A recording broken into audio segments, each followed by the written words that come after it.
थे। एक सज्जन का नाम था दानचंद। गंगा जी से 12 किलोमीटर दूर उनका गांव था। दानचंद को भगवान ने संपन्नता तो दी थी, धन तो दिया था, लेकिन लोभ ही इतने थे कि लोगों ने व्यंग में ही उनका नाम दानचंद रख दिया था। कभी कोई पुण्य कार्य नहीं किया, कहते खर्च होगा। तो पत्नी ने कहा कि गंगा जी नहाया 12 किलोमीटर दूर हैं, इसमें क्या खर्च हो रहा है, चले जाओ। सवारी की भी जरूरत नहीं, पैदल पैदल चले जाओ, पर गंगा जी तो नहा लो। ठीक है, बहुत का तो सोचा जीवन में एक बार गंगा जी नहा लें, क्या हर्ज है, 12 किलोमीटर दूर है गंगा जी, जा पैदल पैदल गया, खर्चा कौन करे सवारी। अब गंगा जी किनारे पहुंचकर सोचा घाट पर नहीं जाएंगे, वहां पंडा लोग रहते हैं, पंडा कहेंगे विधान दो। तो मुर्दा घाट पर गए।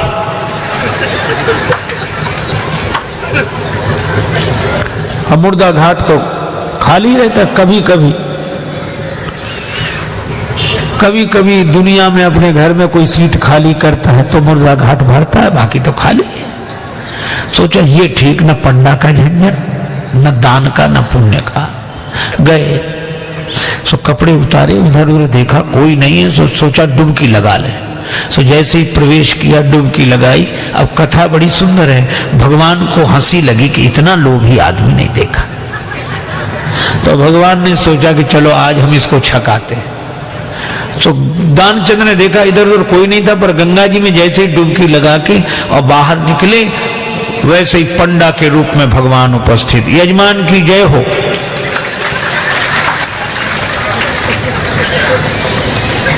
दानचंद बोले तुम कौन हो? भगवान ने कहा कि हम पंडा हैं, संतोषी ब्राह्मण हैं, इसी घाट पे पड़े रहते हैं। दानचंद बोले मुर्दा घाट भी नहीं छोड़ा। पंडा जी बोले हम संतोषी ब्राह्मण हैं और घाट पर तो और पंडा लोग रहते हैं, हम तो यहीं पड़े रहते हैं, और हम हमारे लिए कोई ना कोई आप जैसा यजमान आ जाता, एक एक वर्ष तक का खाने पीने का इंतजाम कर देता है। दानचंद बोले एक एक वर्ष इंतजाम?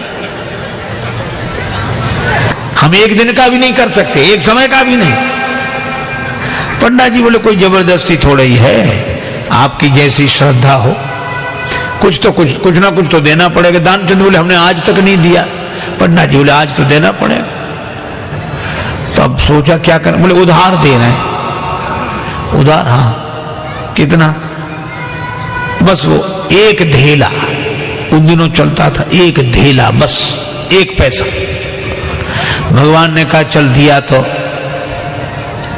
संकल्प करा लिया, 1 धेला उधार देकर 12 किलोमीटर गया, नहाया, फिर 12 किलोमीटर पैदल चलकर आया।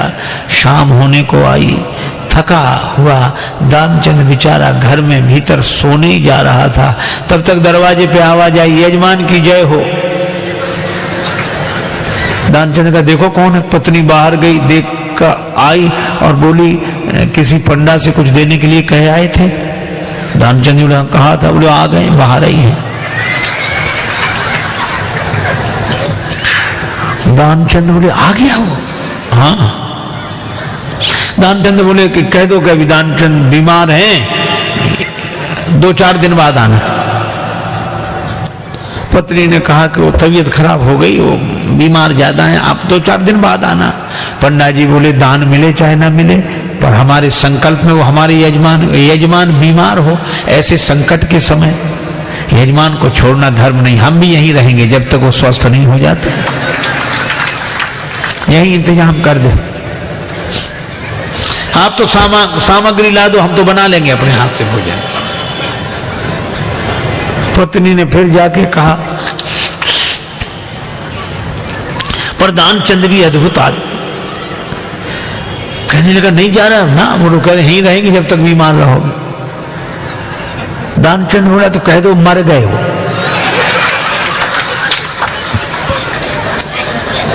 तो ये ऐसे कैसे कह दें? दानचंद बोले तुम कह दो हम श्वास रो के पड़े रहेंगे।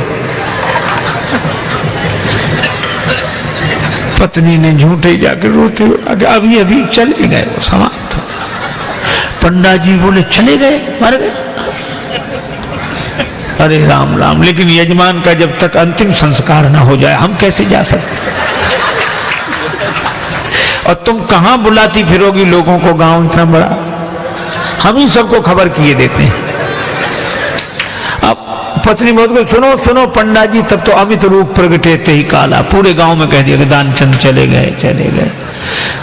अच्छा, लोग सचमुच इकट्ठे हो गए और भगवान को भी मन में हंसी लगे, ऐसा जिद्दी आदमी श्वास रोके पड़ा। लोगों ने उसे मुर्दा समझकर उठाया। अब उसकी पत्नी रो गए, और वो सही में रो गए, वो कहे ये मरे नहीं हैं। और गांव वाले कहते जाने वाला तो गया, ये तो तुम्हारा मोह है। वो कहे कि नहीं मरे, गए वो तो। वो बेचारी रोती रही, कौन सुने। दानचंद को उठा लिया, बांध लिया, और वो भी बंध गया। भगवान ने कहा कि हद हो गई, ऐसा आदमी हमने नहीं देखा। भगवान को लगा कि सब हमसे हार जाते हैं, आज हम हार गए इससे। ले गए,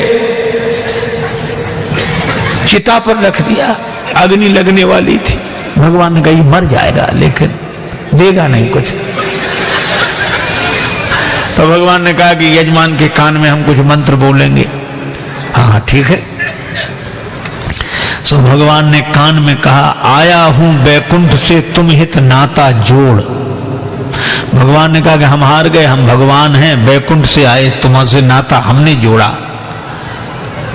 सो पंडा ने जो कहा कि आया हूं बैकुंठ से तुम हित नाता जोड़, तो दानचंद ने सोचा ये तो भगवान है। सो आंख खोली, और जो आंख खोली तो वही पंडा, और जो पंडा को देखा तो फिर आंख बंद कर ली। भगवान ने कहा कि हम तुमसे कुछ नहीं लेंगे, मांग ले हो वरदान कछु, तुम ही हमसे कुछ मांग लो। तो दानचंद क्या बोला, बोले धेला दीजिए छोड़, बस वही छोड़ दो और कुछ नहीं चाहिए।